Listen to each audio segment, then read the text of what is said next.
Next example है, if two circular discs of the same weight and thickness are made from metal having different densities, which disc if either will have the larger moment of inertia about its central axis। तो दो disc है, wait उनका same है, thickness उनकी same है। Let's see, एक disc ये है, एक डिस्क ये है, इनकी थिकनेस है वो सेम है। ये मान लो डी थिकनेस है एंड इसकी भी थिकनेस है वो डी है। वेट इसका एम है, इसका भी एम है। Which disc if either will have the larger moment of inertia about its central axis. So suppose इसकी डेंसिटी है वो ρ1 है, इसकी डेंसिटी है वो ρ2 है। जिसकी डेंसिटी है वो ज़्यादा होगी उसका डिस्ट्रीब्यूशन है वो, सपोज इसकी ρ1 है वो ज़्यादा है, ρ1 ज़्यादा है मतलब डेंसिटी ज़्यादा, मतलब मटेरियल कंडेंस्ड है। कंडेंस्ड है मीन्स डिस्ट्रीब्यूशन है वो एक्सिस के पास में ज़्यादा है बजाय दूर होने के, ठीक है। तो यहाँ से हो जाएगा I1 is less then I2। Suppose मैं इसका I2 मान लेता हूँ, इसका I1 मान लेता हूँ, तो I2 ज़्यादा होगा क्योंकि उसका रो कम है। रो कम मीन्स इस डिस्क की रेडियस है वो ज़्यादा होगी। ये देख सकते हैं अपन that ρ1 into pi r1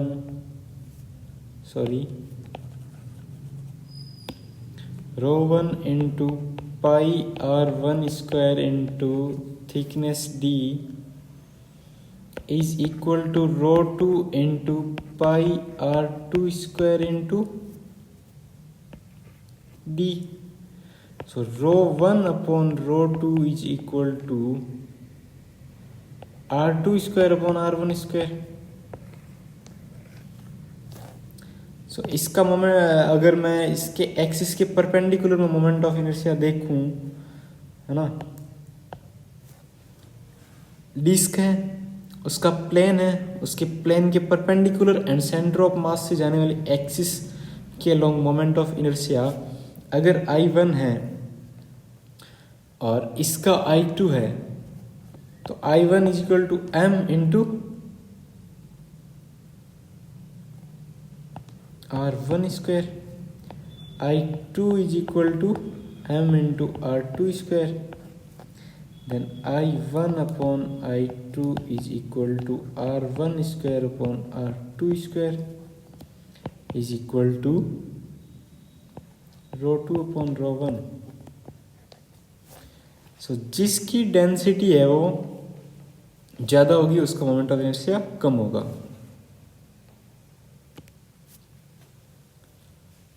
ये क्वेश्चन है, road is converted into ring. एक रोड है L लेंथ की,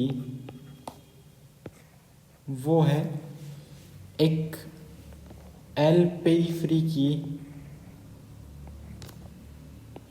इसकी पेरीफ्री है वो L है। L पेरीफ्री की एक रिंग में कन्वर्ट कर दी अपन ने, देन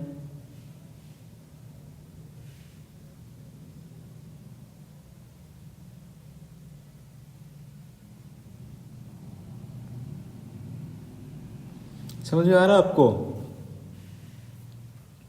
एक रोड है, उसको हमने रिंग के अंदर कन्वर्ट कर दिया। जैसे ये थी एक रोड, इसको मैंने बेंड करके रिंग में कन्वर्ट कर दिया।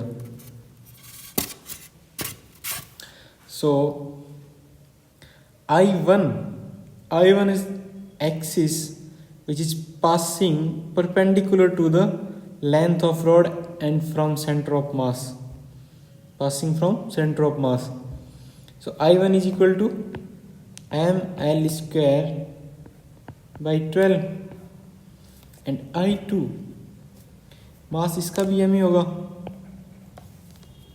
सो I2 एक्सिस है वो प्लेन के रिंग के प्लेन के परपेंडिकुलर सेंटर ऑफ मास से जा रही है.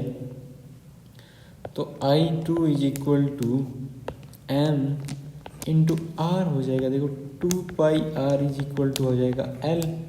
तो यहाँ से l हो जाएगा, r हो जाएगा l अपॉन 2 पाई. तो यहाँ पे मेरे को आर स्क्वायर करना है. So I2 is equal to m into L by 2 pi का होल स्क्वायर. तो यहाँ से हो जाएगा L square upon 4 pi square m I2 is equal to. तो यहाँ पे हो जाएगा m L square upon 4 pi square. So I1 upon I2 is equal to 4 pi square upon 12 means pi square by 3. Means अगर अपन road को ring के अंदर कन्वर्ट कर देंगे तो उसका मोमेंट ऑफ इनर्शिया है सेंटर ऑफ मास से रोड के परपेंडिकुलर एंड यहाँ पे है रिंग के प्लेन के परपेंडिकुलर एंड सेंटर ऑफ मास से. तो उनका रेशियो है वो पाई स्क्वायर बाई 3 हो जाएगा. Next, let I A and I B be the moment of inertia of a body about two axis A and B respectively. The axis A passes through the center of mass of the body but B doesn't. So I A and I B have a moment of inertia एक body के कोई axis A and B के respectively. The axis A passes through center of mass of the body but B doesn't. Then option है आई ए है वो I B से कम होगा. Sure नहीं है, हो भी सकता है नहीं भी हो सकता है. If I A is less than I B the axis are parallel. ये ऑप्शन है वो राइट है. If I A is less than I B then the axis are parallel. अगर अपन पैरेलल एक्सिस थ्योरम देखते हैं तो I is equal to I centre of mass plus M R square. Means अगर दो एक्सिस अगर parallel है तो यहाँ पे आई सेंटर ऑफ मास है वो आई ए है और ये है वो आई बी है. Then I B is more than I A. ये तो करेक्ट स्टेटमेंट है. सो ये हो गया correct. If the axes are parallel, then IA is less than IB. अगर एक्सिस पैरेलल है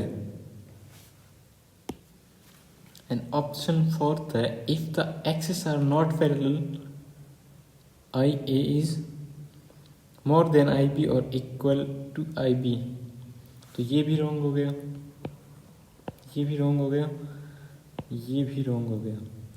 ये जरूरी नहीं है कि आई ए आई बी से कम ही हो.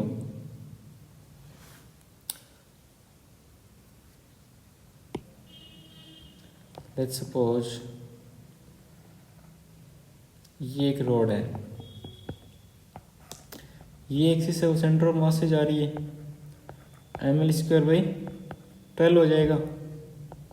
और एक ये एक्सिस मैं सपोज करता हूँ ऐसे जो L/10 डिस्टेंस पे है तो इसका I हो जाएगा I centre of mass plus M R square. So I centre of mass हो गया 0 plus m into L/10 whole square. So ये हो जाएगा m/100 L square. So I B कम हुआ ना।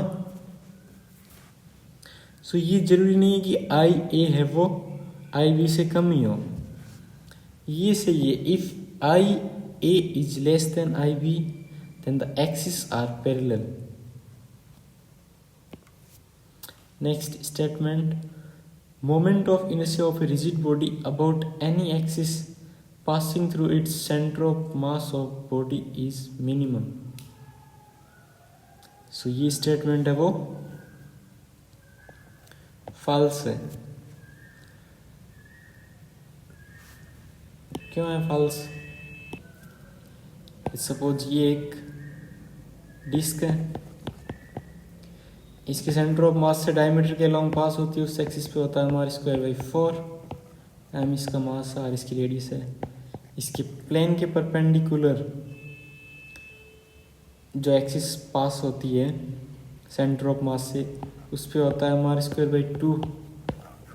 ये दोनों सेंटर ऑफ मास से पास हो रही है, बट एक का कम है एक का ज़्यादा।